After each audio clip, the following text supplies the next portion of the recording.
What is up, guys? Welcome back to the Rip City Rundown podcast. It is our final podcast before the 2024 NBA draft on June 26th, which is a Wednesday. You'll see our post-first round reaction podcast coming out probably Wednesday night, if not Thursday morning, and then maybe one more at the end of the week to close out the entire draft season. We've got some questions for you guys today, and we're just going to kind of give our final little just opinions, our thoughts on all the possible prospects the Blazers could be looking at, and so on and so forth. We'll let you know who's first on our draft board still, if that has changed. If you haven't seen our first mock draft, I highly encourage you to go watch that or listen to that before you listen to this podcast, and then come back and listen to this, of course. West, how are you doing? It's just me and you today. No Cody today. Just me and you. Just me and you. No Cody. Cody is actually, you'll see him in a couple of weeks when we get with him. He's going to come in with a bang.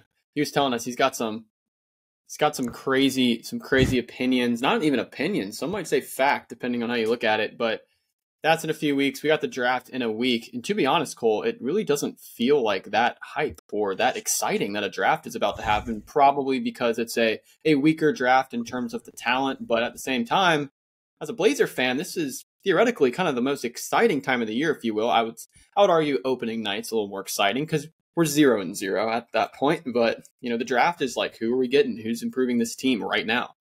I mean, I think I agree. I think Wednesday night's going to be the most exciting night of the Blazers season. I think you could see possible trades for the Blazers. You could just see us bring in two quality prospects. You could see us absolutely fumble the draft.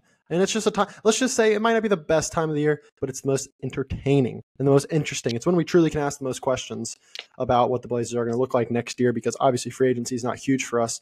And especially when we're not in a position to win right now, free agency is definitely even more so not as important to us for this year. So, yeah, and like you said, Cody's going to come back. And I'm just going to say, viewers, you probably want to stay for a podcast coming out late June, early July, because Cody's going to bring some interesting things. He knows some things, and yeah, he's gone. He's done some soul searching. He's taken a break. He's got school. He's a very smart guy, but he's been accumulating, hunting and gathering some information for us out on the front lines. He really has, and that's not even a joke. It's not even a joke. He's locked in right now, and he gave us just a taste the other night, but. Yeah, I might be honest with you guys, to the listeners right now, or the viewers, depending on if you're watching on Spotify or YouTube. I'm going to be just as surprised as you. It's going to be a reaction podcast, low key. But anyway, yeah, we got a taste. We didn't get the full meal. Speaking of taste, this could be a terrible transition. But give him a taste. Give the viewers a taste on what you think the Blazers should do. Get a taste on your draft board. Has it changed from that last mock draft? Honestly, I don't think mine has changed that much, because if you go back and watch that video, the pick I had, or the player that I had Portland selecting with the 7th pick, was Cody Williams. And I think at that time, Cody Williams was a back half the lottery guy. And since then, the past month, he's risen up. I still think he's in play for the Blazers. In fact, some people could argue the Blazers, if they really, really love him and he's their guy, you might need to move up a spot or two to get him. We can talk about that later on in the show, about what the Blazers do in terms of moving spots. Do they, what is that going to look like? But yeah, Cody Williams is still my guy. I think the other thing that's obvious since the last time we did our mock draft is Alexander Sarr is no longer the consensus number one pick. Risa Shares getting buzz. I've heard Klingon get buzz. I mean, it's still just a wild card draft, but I thought that was interesting that Sarr is not the shoe-in now. Here's where I'm at, and I'm just going to throw a scenario straight off the cuff. Ooh, I think there really could be a scenario where Klingon goes 1. I really think that could be a scenario, because I think he's the most, of the guys that are being mocked to possibly go 1, he is obviously, in my opinion at least, the most surefire. You know who he is. He is going to protect the rim. He's going to catch lobs. He's going to be, he's going to probably have a Derek Lively impact as a rookie. He really probably could. You obviously, you think Risa Shares, you think a guy like Sarr has higher upside. That's pretty much of a consensus, because they have more of a jump shot and things of that nature.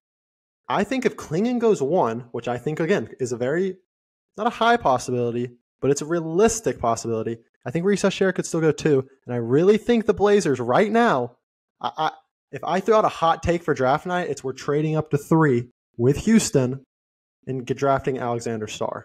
So I think in the first mock draft you said the only guy we're not going to talk about is Sarr because we're guaranteed not to get him. I think that guarantee. I think if we were at a 1% then, we're at a 10%, 15% now. I don't mind that take. You know, this podcast is a very safe haven for the hottest of takes, a lot of them coming from yours truly. With that being said, I'll throw this question back to you. I'll flip it around. What do the Blazers have to give up in order to get 3? And what is even worth going up to 3? And does that change if it's Sarr compared to Reed Shepherd at 3? Like, is Sarr worth? I guess that's a question Joe Cronin in the front office and Mike Schmidt can only answer. Mike Schmitz, but it's a question. You know, it's a thing. It's a question we talked about last year. We were like, we hope the Charlotte Hornets draft Brandon Miller because Scoot Henderson's going to have more value at 3. You could say the Rockets are in the same position. They hope Sarr drops them because I really do think, even though like Shepard's been mocked there, I've seen Klingon's been mocked there. I think in a perfect world, the Rockets are trading back and not adding another young guy to the realm of just interesting. Team. Because I think like they have what they want. With that being said, does a veteran guard in the name of Malcolm Brogdon interest the Houston Rockets? I think I could see a Brogdon. I could see the 14th pick. I mean, I think maybe if you're going up for Sarr, you got to go Brogdon in 7 instead of Brogdon in 14. I agree. Which in that scenario would you be doing? Again, this is a thing. If it was Sarr, for me, I would do that. I'm very high on Alexander Sarr. I think to me, if I was the Hawks, not to say what they should do, but if I was the Hawks, I would draft Sarr. I get Klingon as the surefire pick, but to me, the number 1 overall pick, it's got to be the guy with the highest. I just think Sarr is the perfect combination of play now and also just highest ceiling, I think, in terms of the skill set he has. And I know he has his shortcomings, and that's why he's not the consensus number 1 now. But if you look at the Blazers, their only threat on the wing truly is Jeremy Grant. And he's old. He's just going to get older. And he's a great veteran. In fact, my brother and I, we were watching some Blazers OKC 2019 back in the day. Jeremy Grant was young and spry and a great player. And he still is. But you at some point, the Blazers are going to have to get that premier front court player. And to me, I don't really want it to be a center because I think with the Damian Lillard trade, you have at least committed the next couple years to seeing this Ayton thing through.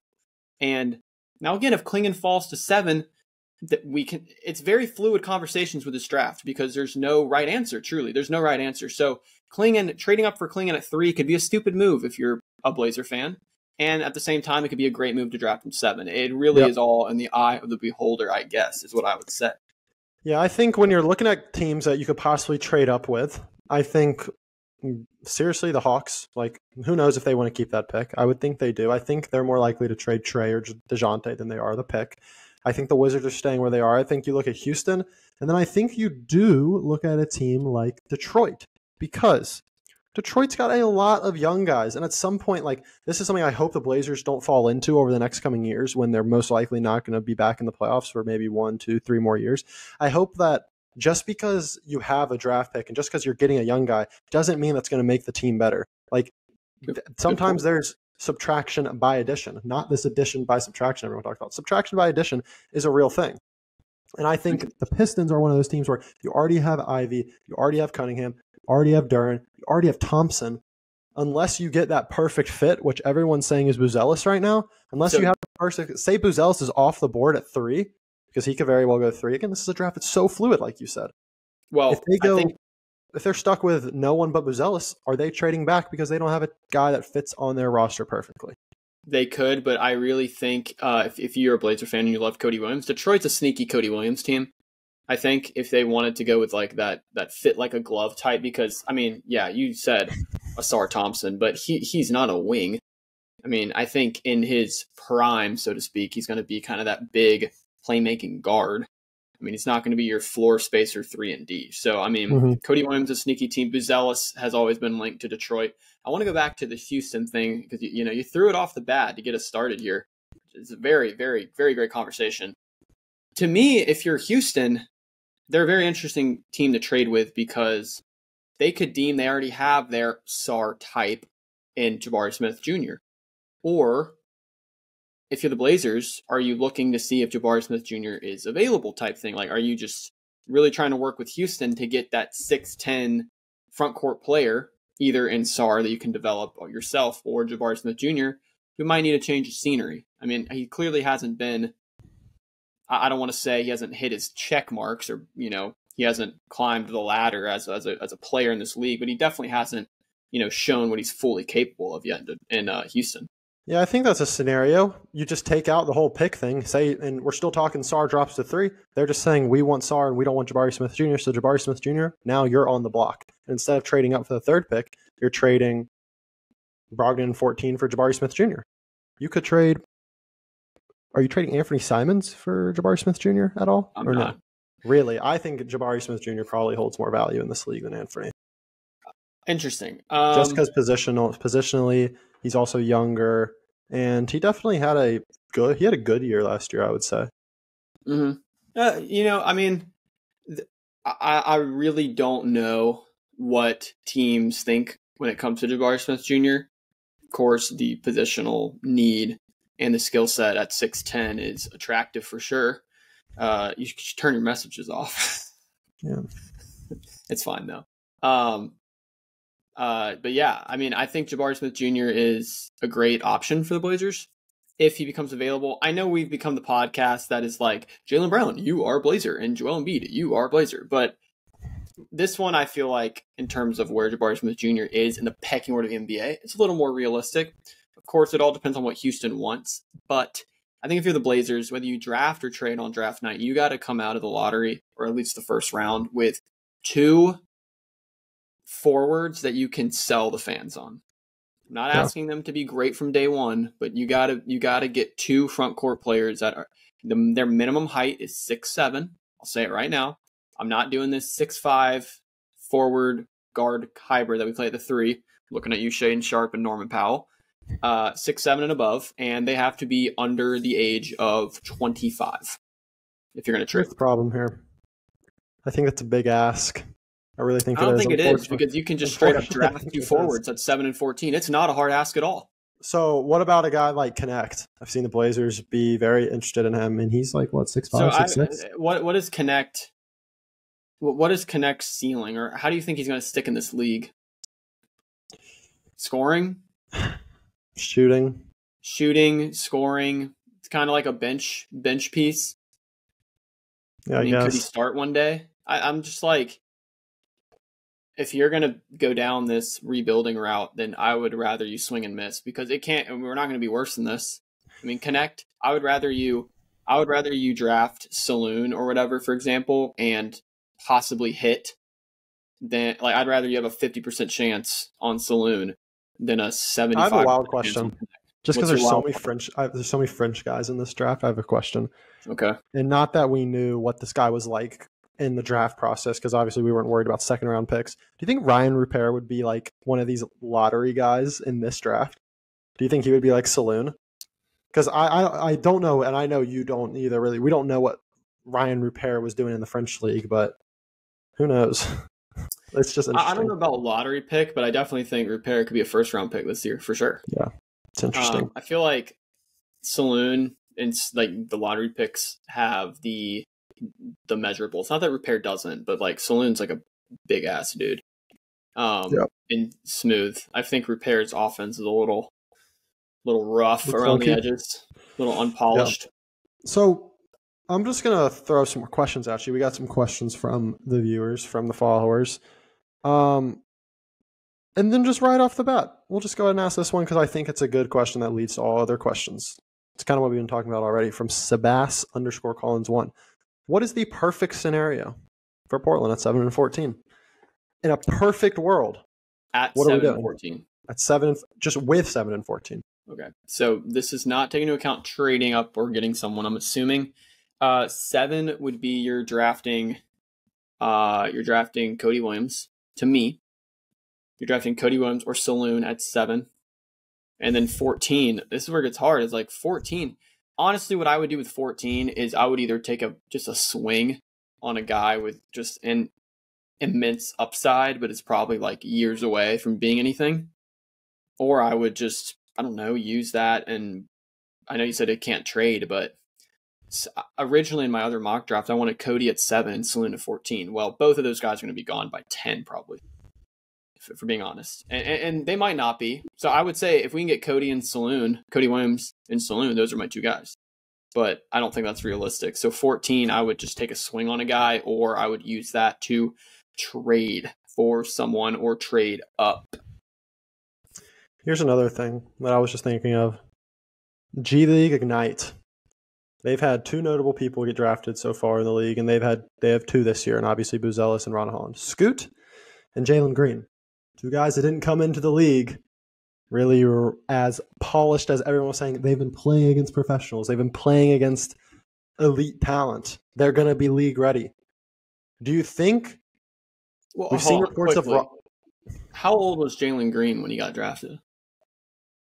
I don't know, but that's the same thing. It's all okay. Well, it's going with Buzelis and it's going with fine, but I'm just saying, like, Ron Scoot. Holland. Yes, Scoot was like playing professionally since 16, but like the dude can't. It's years away from having a legal beverage.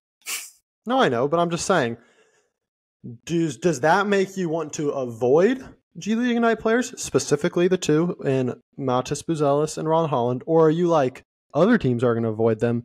Give me a swing on Ron Holland at 14. I would be in the camp of take a swing because that's where our team is. If I'm the Hawks and I'm avoiding a rebuild, or I'm the Bulls and I'm avoiding a rebuild, then I would like Dalton Knecht, a win now player who's got a very obvious ceiling, high floor player. But as the Blazers, when you don't have anything to lose, I mean, your GM has very clearly, maybe not verbally communicated, but with his nonverbal communication and decision making, he's very fine with being bad. We had this conversation the other night. He's very fine with being bad. In fact, you think it's very easy to be bad. It's very easy to be a bad team, which it is. It is, but I would, neither here nor there. That's another discussion. I would take the swing on Ron Holland from a Blazers standpoint. I would agree, but it makes you think.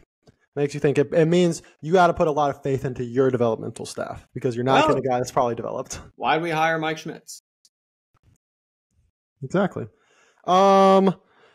Trade-wise, I saw a question from one of our people. We already talked about kind of moving up for Sarr. What is say you're just moving up for the pick. You're not including Jabari Smith Jr. You're trying to move up for the second pick. You're even trying to move up to the first pick. What is the most you're giving up, and what is like a realistic package in your opinion? It's very hard with what we have. I think if it's the number one overall pick, I think it's impossible to not include one of Simons or Shaedon, right? It's a number one pick in a draft. I think even if you don't think they're going to be as good as Simons or Shaedon, if you're moving up, like just the optics of trading a number one pick, if you're the Hawks, like you have to get something valuable in return. You can't get Malcolm Gardner in the seventh pick. I would not trade up to number one unless you're in love with someone and you think they're going to be gone by 3 or 2. I just think the Hawks, I just feel like it'd be a weird look for the Hawks to just luck out like that and then trade back. Like, I think they're going to take Risa Share. That's what I've heard. Again, I'm not in people's pants trying to figure out information.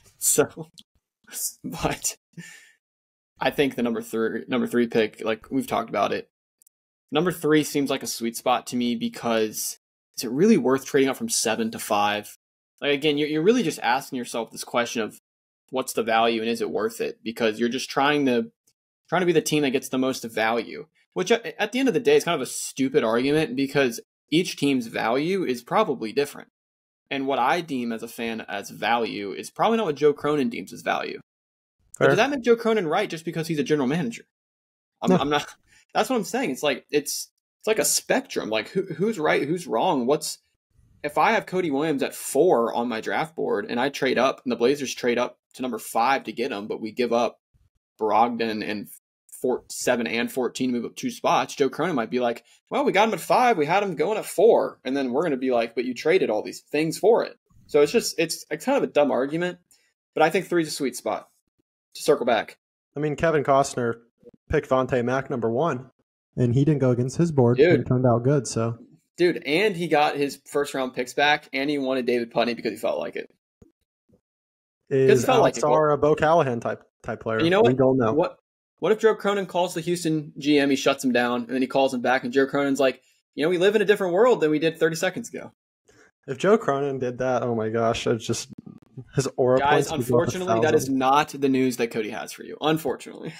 No, but we have good news from Cody, though, but we're not going to get there yet. Another question for you. Now, this is just big picture, and we were talking about this the other night when we were kind of talking about what we wanted to talk about for the pod. So we're in this rebuild, and obviously we're not going to know the answers to this rebuild for a good 2 years. And I can have the opinion that Joe Cronin has not done a great job, and another person can have an opinion that Joe Cronin's done a great job, and another person can have an opinion that Joe Cronin we don't know. At what point are we going to be able to actually start getting answers from Joe, understanding if he's doing a good job or not? Because I feel like a lot of people in Blazer world, a lot of Blazer media, a lot of Blazer fans that are pro Joe are just like, it's a rebuild. Hey, we're waiting for answers next summer. Hey, come next summer, next summer. And in summer of 2021, we were saying we got to make a splash by next summer. And then we got to make a splash by this deadline. I'm not saying let's go make a splash. I'm just saying when are we going to get to the point where we're like, all right, Joe, what do we got? Well, here's what you did. I think I'm going to judge Joe Cronin. God, it's just so unfair. But I'm going to judge him based on if Scoot and Shaden can coexist and be a backcourt that can actually do something in the league, and which who knows, and what he how he pivots from Simons and Jeremy, because right now as the team is constructed, you can't grade Joe Cronin on wins and losses. We've had this conversation about Chauncey. It's the same conversation about Chauncey. Yeah. You can't grade him on wins and losses because we're grading on a curve, and we're the dumb kid in the class. So we're not getting a high grade. We're not getting a lot of wins. So I guess that makes me so mad is Chauncey has no control over that. No, he doesn't, and that's why you've seen that friction over the summer at least. Because Chauncey's like, I'm over here winning 20 games a year. This isn't going to help me get another job if I get fired because I have a 35% winning percentage. If that, exactly. So it's definitely a difficult situation in terms of how do you grade Joe. It's just, we went through his moves. I mean, they're unspectacular. They're necessary. I guess I applaud him for making the necessary steps. I think, I don't know. I mean, overall, can't tell you. I think execution of the trades, he's done well. I think everything else about a GM, instilling confidence in your fan base, not lying to your fan base, he's failed. He's failed miserably. And I honestly think, would your opinion of Joe Cronin change if he came out from the get-go? Which this is probably unrealistic because you can't show your hand as a GM. But if he came out from the get-go and was like, we're going to trade Damian Lillard and we're going to get a package for him, and screw Miami, we're going to do this. Because what I want you to understand, I don't want you to have your personal biases of keeping Dame affect how you view a GM. Because sometimes you got to make those decisions. I don't think Boston fans are happy with Brad Stevens that he got rid of Marcus Smart until they found out somehow they got Kristaps into first for that. Yeah. But to answer your question, at the time, if he said that, I probably would have been like, okay, I get it. The problem is, I don't know if I just like if you're gonna do the rebuild, I just don't know if I like the way and the pieces we're building around, because we're doing a rebuild and we have more athletic guards that we're building around, but we are doing a more boosted up athletic, less experienced, a more raw and athletic version of the Neil Olshey special, which is built around guards, and it's just repetitive. I get that, but I just, to me at least, think if you're Joe Cronin and you undid the mess of the previous GM, to me, I don't think you would try to go down the same path. To me, it feels like when they're trying to build this puzzle and they haven't found the most important piece yet. It's kind of like they're trying to build around this piece they don't have. And here's a very unfortunate part, and kind of the sucky part about the NBA, to me at least, is you kind of don't have control. You do, but you really don't have control over how you get that centerpiece. Because did the Spurs have control getting Victor Wembanyama? No, they lucked out. and we're just introducing luck, which I'm sure Cody just absolutely loves. Cody loves luck, but we're just, when you rebuild, it's kind of a luck based system in a sense. We got unlucky this year by dropping, but I mean, you're just gonna have to find your centerpiece either through that or via trade. And how many centerpieces are available via trade right now? And that's an argument. Back then, maybe there was. Okay, maybe No, there was. I have a question that I want you to truly answer honestly. I don't want you to like. The easy answer is to say yes, you would still choose today. But if you went back to summer of 2023, and if I told you Scoot was going to look like how he did his rookie year, and if I told you we were going to be in this position, if you knew the draft was going to be this poor, from just again, it could not be poor, but at the moment it's poor, just in our opinion. If you knew it was this poor, if you knew Shaedon was only going to play 20 games in 2023-24, if you knew that if you knew Scoot wasn't going to be that good, and if you knew that, what Cody said is true, would you say, I want to try my hardest to not go down that path? And by the way, we just got breaking news. The Chicago Bulls are trading Alex Caruso for Josh Giddey. That's it. It's okay. So again, that's an example of what the hell. How does Sam Presti do that?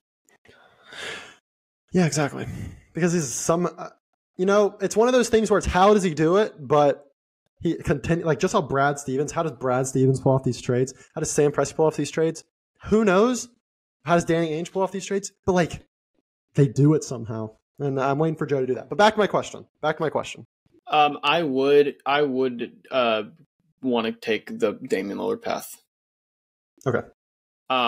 So I guess since we're talking about Joe Cronin, it's the most interesting guy in Portland. The most interesting thing to talk about at this point. So no one thought Scoot Henderson was going to come out of the gate and be special. True. And maybe you did, and if you did, that's a you problem, not a Joe Cronin problem. Yeah. Okay, I get he was very not good. I understand that.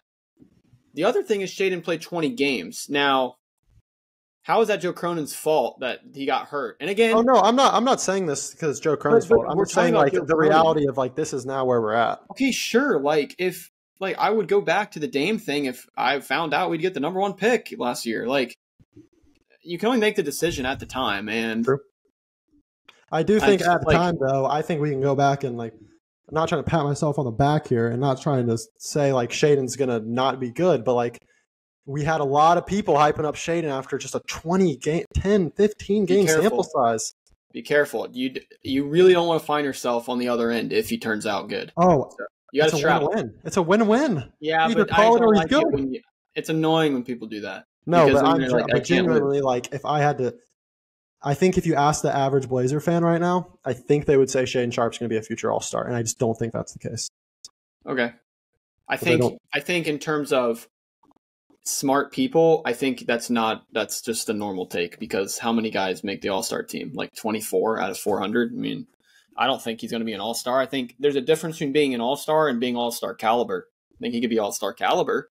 I think playing in Portland is going to destroy his case every year. But yeah, Joe Cronin is the most interesting guy in Portland, and I don't know.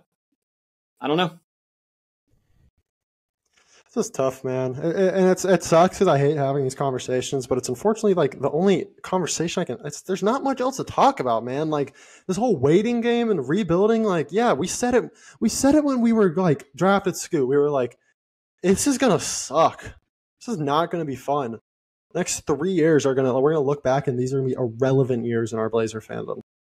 I mean, if we're asking questions about would I do this or this in hindsight, if I could go back, I would not beat the Clippers in 2016 in the playoffs. That allowed us to sign some stupid contracts. Yeah. I would go back and miss the playoffs in 2016. I guess. So it's just I think Joe Cronin, I'm not supporting the guy, but I'm also I'm not gonna be against him just because he traded my favorite player. I'm not gonna do that. And would the Blazers be better right now if they had Dame still on the team? For sure. but both paths result in not winning a championship most likely.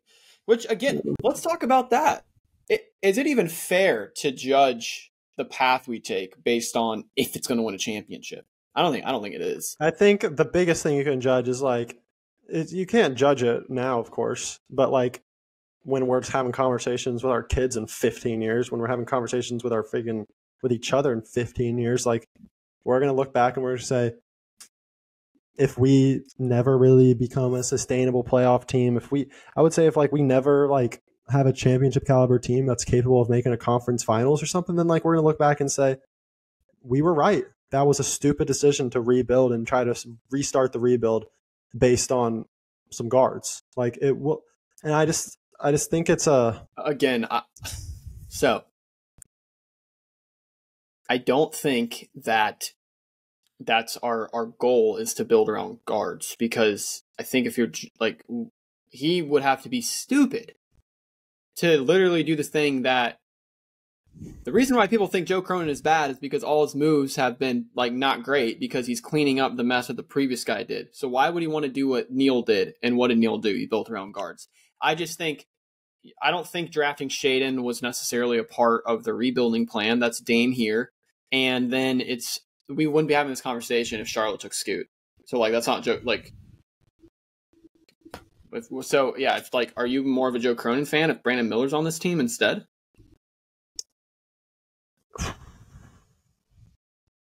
I'm not sure.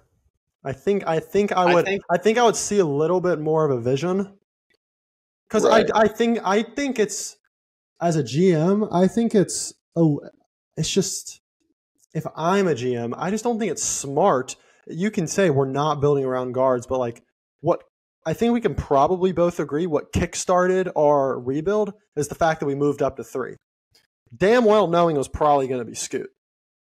I mean, so it was 50-50. If he's kickstarted his rebuild and he's saying, okay, I'm rebuilding, but I know I'm going to get the guy to build around in 2025, I think that's a little dumb, because you're then just leaving it up to chance. I think you don't. Okay, so you think it's smarter to build around a 32-year-old guard as opposed to a 19-year-old guard? A 32-year-old guard. Guards at the end of the day. Probably, yeah. Okay. I mean, I think there's definitely, it's impossible not to have this conversation without an affinity for a certain team, because the reason why I'm a fan is because of Dame, and he's brought me so much more joy to watch. But I just, like, if we're talking about CJ, I don't think we're talking about is Joe Cronin bad. We'd be like, that was a necessary move. You know? It just looks bad in hindsight because Scoot had 2 -60 games. I think it just looks bad because I'm coming through the reality that like starting a rebuild in 2023 was not the best time to start a rebuild. I think like because you're getting the draft you're gonna tank for is not a good draft. I think the smartest thing is to like, you should have tried to go all in this year and for 2024, and then if you fail miserably, you would think that like your guys are still have some value and you trade them now for what's supposed to be a good draft in 2025. I mean, so would you trade 7 and 14 for a 2025 lottery pick? Yes. All right. Okay. And if we do that, that was like when we were watching the lottery, like of course we're happy the Warriors made it into the lottery, but like what would have been better for team building possibly is that pick just jumped to top 4, so our pick could have conveyed to 2025. It would have been risky because you don't know if you're going to get back in the lottery, but like I think the 20th pick of next year's draft is probably better than the 14th pick in this year's draft. I agree. I mean, the last time, but we didn't know the draft was going to be bad, and the only reason we're saying that is because that's what other people are saying. Last time it was this bad of a draft was 2013, and who went 15th? Giannis. You have the 14th pick. Not saying we're going to do that. I'm just saying there's studs in every draft. So why not? Like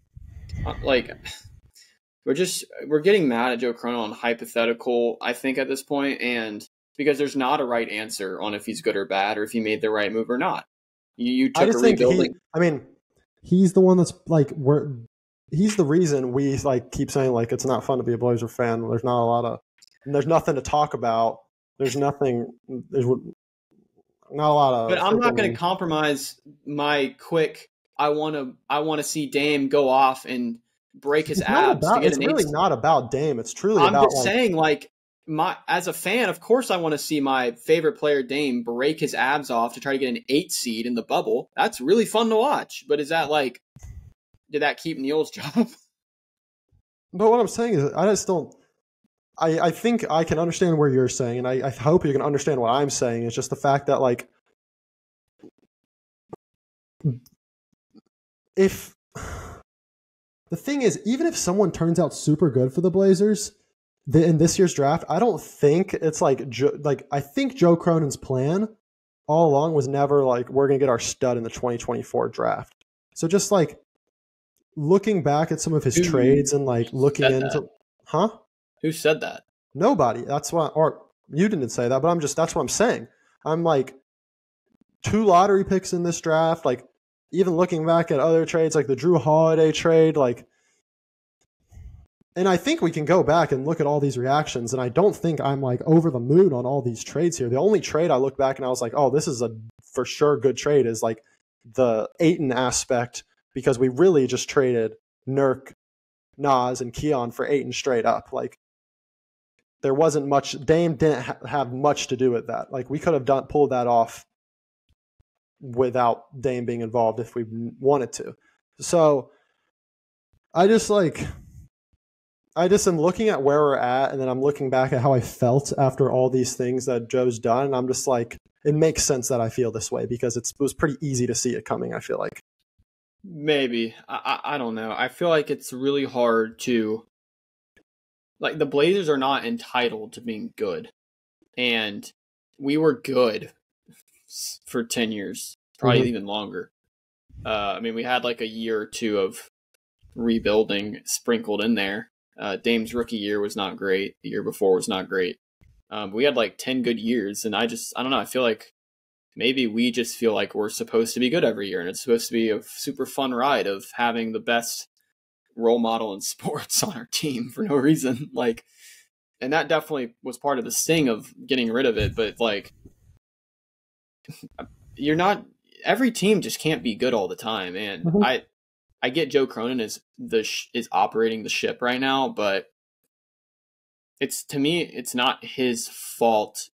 It is his fault that we're bad in the sense of he's made the decisions to put us in this situation. But I don't think it's because he's a bad GM, because he's not trying to be good yet. And the other 29 teams are not entitled to give the Blazers a chance to be good. Like, if he wants, and I think in hindsight, the Drew Holiday deal is something that I was fine with at the time. Everyone was really confused why we traded Drew Holiday for Dame, basically. And then we turn it around and get a couple firsts in Robert Williams. And unfortunately, Robert Williams was injured. And you could argue, well, we always knew he was going to get hurt. We always knew it. And that's going to feed the anti-Joe Cronin fire. It's very easy to say that in hindsight. We knew it. I don't think that's the case. That you knew it. And I think most people would say that's a risky move. Well, you didn't say it when it happened. We can check the tape after this pod. I probably did. Okay. Well, and the Warriors pick is something that the Celtics had, and is Drew, like, now we can talk about what Drew Holiday is really worth. And apparently, maybe now you think he's worth more because he's surrounded by 4 All-Stars. No, I'm not saying he's worth more. I'm just like, I mean, it just goes back to the entire Dame trade. Like, the Dame package, like what it's turned into, like we can argue if it's a good package or a bad package. That's a opinionated thing. And we can stop talking about Joe Cronin at this point because, again, like we're gonna have these recyclable conversations for the next 2 years. So like, well, I'm cool with not, like, you know where I stand. I just don't think you can judge a GM based on how good the team is, because you can't look at it through a certain lens if we're very obviously at a point in the franchise where that's clearly not the case. Like, And if this becomes a dysfunctional thing for the next 5 years, then absolutely bad GM. But this is like year 2. And the first year is like, literally last year was the first year. What if tonight, or what if on draft night he drafts Connect and Topic, or he drafts Buzelis and Topic? If he drafts like Topic, or if he drafts like Dillingham, then I will draft the petition to get his ass fired. Love that.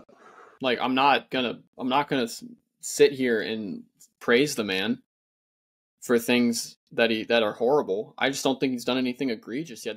I've said the only thing he's been egregious on is the communication of the Damian Lillard saga and the handling of that. And when Dame didn't even acknowledge him in his thank you letter to Portland, I think that's very obvious about why that was the case. But so sure, the soft skills of being a GM, he is ass at. Fire him. But what are we doing? I'm just I'm at the point where it's like, I don't really care how good the Blazers are. I just want to see the people develop, and I want to see growth from Scoot and Shaden this year.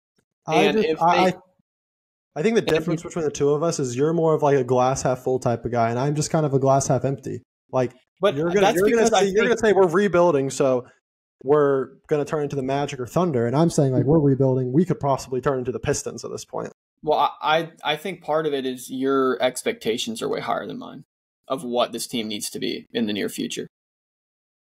I'm not worried about at this point. I'm not worried about winning in the near future. I'm just worried about So what made this season a failure then?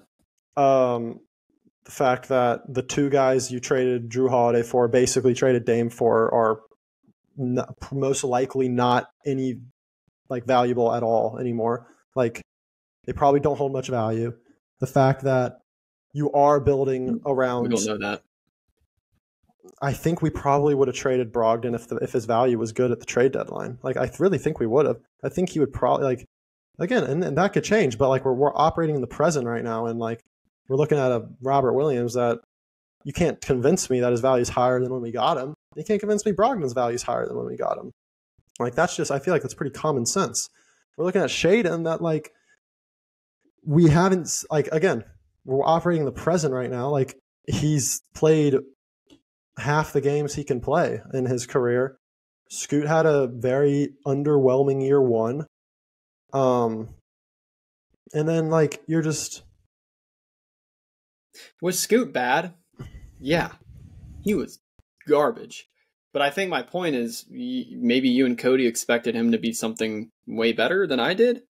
Because, I mean, we knew the statistics on rookie point guards coming into the league, but then it actually starts happening and it doesn't look good, and then people want to be like, oh, it's an absolute failure. There's just I'm not when the environment of the team is not that good, which I think when you're just bad, the environment's gonna be bad.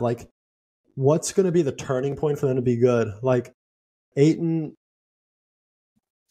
Is Ayton really going to be the center of the future? I hope so, but it's just the reality of rebuilding. There's just so many questions, and the odds are when you're rebuilding, majority of those questions aren't going to be answered, and getting out of a rebuild and going and winning a championship is not even winning a championship, just competing for a championship. It's so hard, and when we don't have that guy we know we can build around, that we know is going to be good, and odds are we're not going to get that this year. It's just such a. It's I just don't. I don't know what I'm trying to say. I'm just we have what everyone was using, what Joe Cronin was using. It's can't miss prospect, generational prospect for Scoot. So when I don't know that guy is even going to be an all-star, it's just a little scary. Okay. And I can't tell you how to feel because all of that you just said is super opinionated. And the only thing that's true is he had a bad rookie season.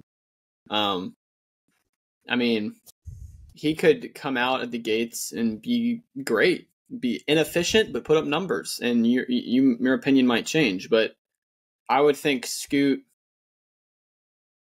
I just don't think Joe Cronin or not even Joe Cronin, our scout team or whoever, like, and even non-Blazer fans, Scoot's a generational prospect. He's a number 1 pick in other drafts. Like, I don't understand how we can't really get mad at Joe Cronin for drafting that guy in the position that he did. So the Scoot thing is a unique one. It unfortunately is going to be the trump card on if it's I do think, like, again, this is just like situational, so I can't even get mad at Joe Cronin for this. I'm just mad at the position he decided to go with the Blazers. It's just like, if he was 6'8" and had a bad rookie year, you could, like, I think it would be a little more like, okay, I at least saw the vision. But it's like, it's just like, so Chris Murray. Oh boy. I'm just kidding. Yeah, but I'm just thinking about, like, all these guards in the NBA, and I'm just the unsettling thing as a Blazer fan is we don't have the guy that's going to lead us to a championship right now. It's very unsettling. But neither does 25 other teams. 20 other teams. Like, let's be honest. Of course, the answer is probably yes, but is Embiid that guy? Okay, maybe not lead. I'll say lead to a top 10 team in the NBA. Like, all right, so 10 are. So yeah, I mean, we're getting. So yeah. There's probably 2/3 of the league has that. I would say. No, yeah. I mean, if that's the criteria, we're definitely not in that situation right now. And I understand the concern that it's not on the roster right now. But to me, and maybe this is where we differ, I'm always going to expect the best out of the players that are on the team that I like. So, and you might not, and you can feel that way. That's fine. With the info, of course, with what Cody knows these days that we'll discuss in the coming weeks, I definitely think that's not a good thing. And we still, do we even know who that applies to at this point? I know you threw out that take, but Cody's gatekeeping information, guys. It's really unfortunate. He wants to drop a bomb come summer, so yeah, and you guys know he can't talk anyway. July. He can't talk anyway. Save it for the people. It's fine. Well, I know we were supposed to do mock draft, but it typically results in what we just talked about, and that's fine. That's the most exciting. Final thing, just give me what you hope the 2 guys we have. I think you already said it, but say it again to close it out. Who do you hope we leave Wednesday night with? You're just putting fuel on the fire with this Sar potential. You know how I feel about Sar. Sar at 3. Oh, I mean, again, that's one of those. I don't think it's actually going to happen. Would you be happy? I'm not even going to ask you. You're going to be happy at Joe because you probably won't be. But would you be content with Joe getting Sar at 3 for 7 and Malcolm Brogdon? Very content. There's a lot of, like, even though this draft is trash, if I will be perfectly fine if you trade Malcolm Brogdon a pick to move up 2 spots. I think, like, because I think his value's low, and also just, like, I kind of just want to wipe my hands of Malcolm Brogdon. I don't want to keep talking about his value. Like, if you tell me to move up 2 spots, like, you can't. I have no clue how much that costs, and you could convince me that, it was going to cost Malcolm Brogdon, and I'll believe you. And that's fine. But I hope we leave Wednesday night with one guaranteed guy over 6'8". So Cody Williams, Buzelis, Saloon. I'm going to lean Cody Williams because I think I'm biased toward him. He played in the Pac-12. So I'm going to say Cody Williams, and low-key, give me freaking – I like Ware out of – I kind of would like a center, low-key.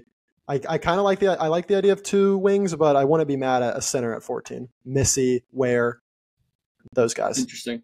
I mean, yeah, if Malcolm Brogdon is the deal breaker in a trade to move up, and you want to trade up and get your guy, and it costs Malcolm Brogdon, I think that's fine business. I mean, at this point, like, there's a difference between Dame and Brogdon when it comes to, like, being a mentor. I don't think Scoot needs Brogdon as a mentor to be good.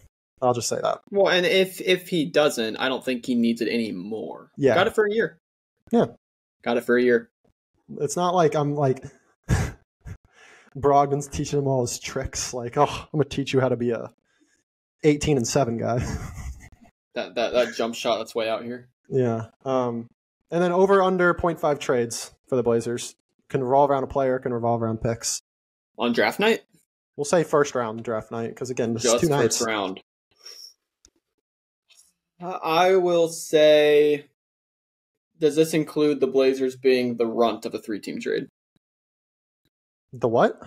The runt, like the yeah, this includes anything. part. This could be like the Blazers trading freaking Banton to get a pick, for an extra second round second pick or something. Any trade. Yeah, I'll say over 0.5. Okay. And final question: percentage that either Jeremy or Anthony gets dealt. I would lean by the time that during the draft. Yeah. Or before the season starts. Oh, during the draft. That's a bad question. 10% chance. Yeah. Okay. My final actual question. Final question. And I won't be mad at Joe Cronin if he goes out and drafts. And if he drafts a guard, I'll be mad, basically. If he drafts Connect and freaking Filipowski, I'll be mad. If he drafts... the scenarios where I will most likely be mad. The scenarios where I'll be happy. Yep. Will we be in a upbeat mood come next podcast? Are we going to be happy with what Joe Cronin did? Man, that's such a relative statement. But if it's the positional need, I think he's going to draft the right positions. I do. I think there's been so much just narrative building from the offseason and like, oh my gosh, we have so many guards. And I think Connect is a sneaky one, though, because he's like that. He scratched the itch a little bit. He's a little bit of a guard. Yeah. Joe Cronin can scratch that itch. You got to get that new shiny guard every year. God, frick me. Yeah. But no, I think we take 2 guys over 6-7. All right. If we take 2. I think we're going to go no live stream for the draft. I think we're going to really just lock in, kind of gather our thoughts before we go. We'll do a podcast right after the draft. We got screwed last year, guys. Yeah, live streams just do it. They take me out. They drain my energy. I need a little time to let my thoughts kind of marinate before I just release them to the world. Yeah, seriously. So that's all we got for this podcast, guys. I mean, we talked pre-podcast. We wanted to keep this 20, 30 minutes. We're going 50 plus, but sometimes when you're there's not a lot of times where I'm dying to talk about the Blazers, but when I start talking about them, they can go down a rabbit hole, and it sure in fact did right there. So draft on Wednesday, second round Thursday. You'll see our next podcast post first round on Wednesday. Make sure to follow our Twitter and Instagram for any updates, and we'll see you next time. Peace.